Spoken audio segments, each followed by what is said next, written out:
नमस्कार, जय हिंद, जय Bharat and welcome to Def Talks. This is Aadi Achint. America के जो प्यारे-प्यारे राज-दुलारे जहाज हैं, उनकी बोलते हैं ना कि भई थोड़ी-सी तारे थोड़े खराब हो रखे हैं। तारे थोड़े थोड़े नहीं एक्चुअली बहुत ज़्यादा ढीले हो रखे हैं। चक्कर ये है कि यूएस की फाइटर फ्लीट इस टाइम पे काफ़ी हद तक एक स्पॉटलाइट के अंदर है।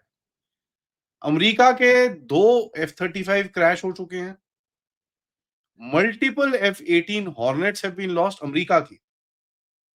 2 F-35 उसके बाद एक भारत में फँसा हुआ, एक जापान में फँसा हुआ और 2 F-18 हॉर्नेट्स के क्रैश दोबारा अभी रिपोर्ट आई है। तो भैया ऐसा है कि अब समझ में आता है कि भैया क्या हालत है।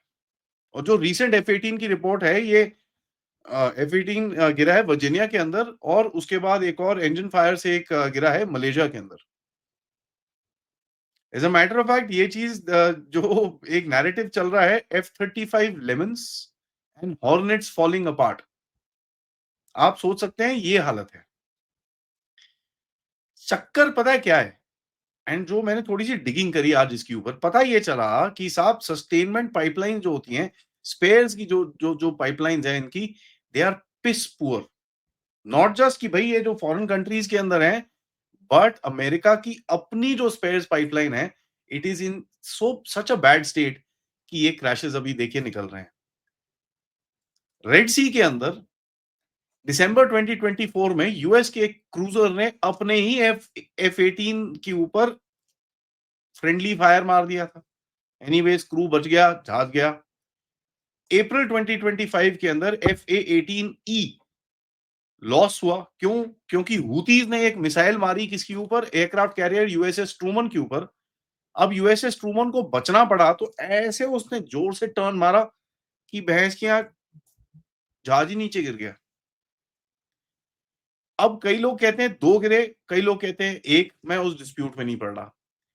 मई 2025 में एफए-18 ने जो एक जो अरेस्टर वायर होती है ना, ये एयरक्राफ्ट कैरियर के अंदर एक वायर होती है, जो नेवी वाले वो गिरते हैं, पीछे हुक लगा होता है एंड वो वायर पकड़ते हैं। अरेस्टर वायर नहीं पकड़ा, सीधा समंदर के अंदर, क्रू बच गया। तो आप ये देख लो आई मीन एक रेड सी ऑपरेशन के अंदर अब यहाँ पर इंडिया पे बड़े वो, "ओ जी एक रफाल गिर गया, ओ जी रफाल गिर गया, रफाल गिर गया, रफाल गिर गया।"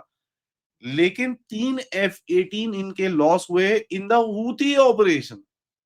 लेकिन सवाल कोई कभी देखा कहीं रॉयटर्स में कहीं भी कोई खबर बनी हो?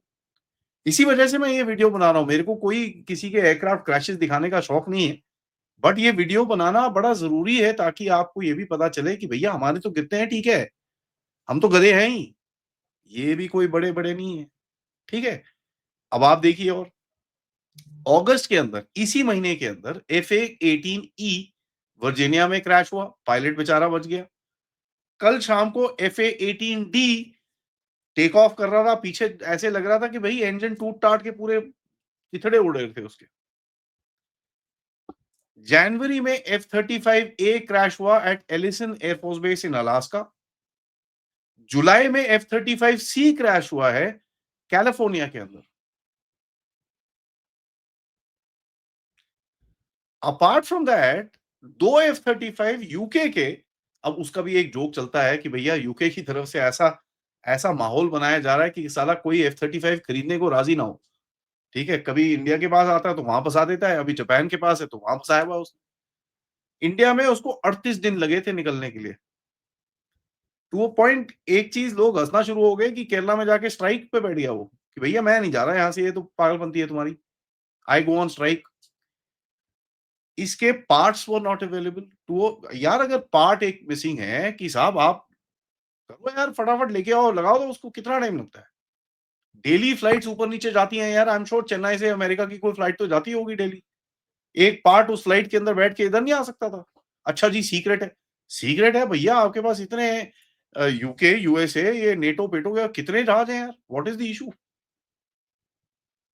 अभी फिर से जो जापान में जाके ये लैंड हुआ है, अगेन अवेटिंग पार्ट्स। सो भैया देयर देयर ये स्टेल्थ स्टुल्ट ये वो सब कुछ साइड में है। द पॉइंट इज़ यार sustainability of a fighter jet is more critical than भैया ये शो ऑफ कि भैया it is stealth, it is this, it is that ये 50 चीज़ें लिखी हुई हैं उस जहाज के नीचे से लेकिन साला चले तो कुछ करे ना। रेड सी ऑपरेशन के अंदर आपको ये बड़ा क्लियरली दिखा कि साहब, one the crew was fatigued. How can you let a bloody Houthi fired missile come close to an aircraft carrier? मतलब कोई नोटिस नहीं कर रहा था। या तो भैया ये बता दो हूथी की इतनी मस्त मिसाइल टेक्नोलॉजी है कि आपके एयरक्राफ्ट कैरियर को कोई कोई ट्रैकिंग ट्रूकिंग पूरी फ्लीट में किसी को नहीं पता चला। Either one of the two. Friendly fire, I mean US is supposed to have the best systems in the world. हमारे साथ भी हुआ है ये, मैं मना नहीं कर रहा, बट यार हमारे systems are bloody terrible. Today our systems are very good. US तो भैया सालों साल से है उसके पास।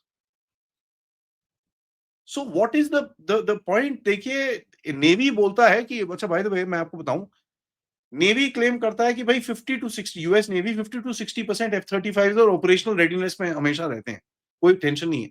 और क्लेम करता है कि भाई 80% तक क्या नाम है F-18s रहते हैं। अब ये 80 और 50 का कितना रियलिटी है with the way that the accidents and the spares are taking, क्या बोलेंगे साहब?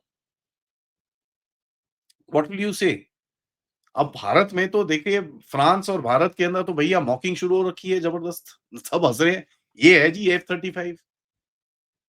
एंड अभी एक और इंटरेस्टिंग चीज बताता हूं।